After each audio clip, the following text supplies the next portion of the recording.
네, 모든 금융 시스템이 멈춘 그리스.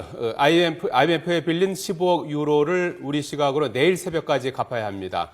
그리스 정부는 이 시한까지 채무를 상환하는 것은 불가능하다는 판단 아래 파국을 피하기 위해 채권단과 막판 협상을 벌이고 있습니다. 사실상 경제가 마비되다시피 한 그리스에서는 사재기 행렬이 이어지며 사회 혼란이 가중되고 있습니다. 네, 국제부 연결해서 관련 속보 알아보겠습니다. 안소영 기자. 네, 국제부입니다. 예, 구제금융 협상이 결렬된 그리스 경제 사실상 마비 상태에 빠졌는데요. 국민 불안감까지 증폭되면서 사재기 현상이 일어나고 있다고요. 네, 그리스의 채무 불이행 가능성이 높아지면서 물가 급등을 우려한 국민들이 앞다퉈 생필품 사재기에 나서고 있는 모습입니다. 아덴에 있는 대형 마켓에는 밀가루와 설탕 등 식료품을 쓸어 담으려는 시민들이 몰리면서 몸싸움까지 일어났고요. 또 정부가 자본 통제에 이어 석유와 연료 통제에도 나설 수 있다는 소문이 퍼지면서 주유소에는 기름을 가득 채우려는 차량들로 북새통을 이뤘습니다. 어제 그리스 은행들은 문을 닫았고요. 또 충격을 우려한 그리스 증시는 휴장했습니다. 문이 굳게 닫힌 은행 앞에는 연금을 받으려는 노인들, 또 현금을 찾기 위한 관광객들의 긴 줄이 이어졌습니다. 신용카드를 거부하고 현금만 받으려는 식당, 상점들이 늘면서 일부 관광객들은 예정했던 여행 계획을 취소하고 그리스를 떠나고 있는 것으로 전해졌습니다. 불안한 시민들의 말 직접 들어보시겠습니다. It's like living a small nightmare, but we know that we're not going to wake up really soon. Θα προσπαθήσουμε να κρατήσουμε χρήματα για να μπορέσουμε να αγοράσουμε τα αγαθά που χρειαζόμαστε στο σπίτι. Δηλαδή θα μαζέψουμε γιατί δεν φτάνουν 60 ευρώ για την οικογένειά μου. 네, 이제 그리스에게는 시간이 얼마 남지 않았는데요. 그리스 정부는 어떤 입장입니까?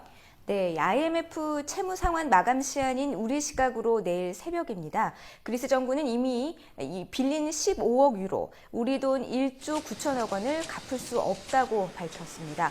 그리스 정부는 채권단과 협상을 통해 구제금융 분할금 72억 유로를 지원받지 않으면 15억 유로 상환은 불가능하다는 입장입니다. 그러면서 다음 달 5일로 예정된 이 구제금융 협상안에 대한 국민투표가 분수령이 될 것이라면서 국민들의 지지를 호소하고 있습니다. 알렉시스 치프라스 총리는 공영방송과의 인터뷰 등을 통해서 그리스 국민들에게 채권단의 지원 조건을 거부할 것을 거듭 촉구했습니다. 국민투표에서 찬성표가 더 많이 나오면 총리직에서 물러나겠다면서 배수진까지 쳤습니다. 직접 들어보시죠. Αν ο ελληνικός λαός θέλει να προχωρήσει εις το διηνεκές με σχέδια λιτότητας που θα μας οδηγήσουν στο να μην σηκώσουμε κεφάλι, στο να φεύγουν κατά χιλιάδες οι νέοι άνθρωποι στο εξωτερικό. 자, 시한이 촉박한데요. 그리스가 IMF에 돈을 갚지 못하게 되면 앞으로 어떻게 되는 겁니까? 일단 그리스의 채무 상환 실패가 공식적으로 디폴트, 즉 채무 불이행을 선언하는 것은 아닙니다. IMF는 회원국의 상환 실패를 디폴트가 아닌 체납으로 규정하고 있기 때문인데요. 하지만 이렇게 되면 중장기적으로 진짜 디폴트에 빠질 위험은 커지게 되고 세계 경제에 미치는 충격도 만만치 않습니다. 이런 우려 때문에 금융시장 불안이 커지면서 스페인과 이탈리아 등 남부 유럽 국가에서는 벌써 채권 금리가 급등세를 보이고 있습니다. 문제는 바로 다음 달 5일 국민투표입니다. 그리스 국민들이 국제채권단의 이 구제금융안을 수용하면 그리스 사태는 일단 진정 국면에 들어가게 됩니다.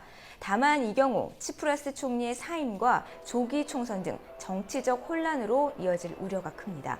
그리스 국민들이 구제금융안을 받아들이길 거부하면 그리스는 끝내 디폴트에 빠지게 되고요. 그리스의 유로존 탈퇴로 이어질 가능성이 커지게 됩니다. 이는 유럽연합이 가장 우려하는 시나리오로 유럽 경제 전반에 미칠 타격은 불가피합니다. 지금까지 국제부에서 YTN 안소영입니다.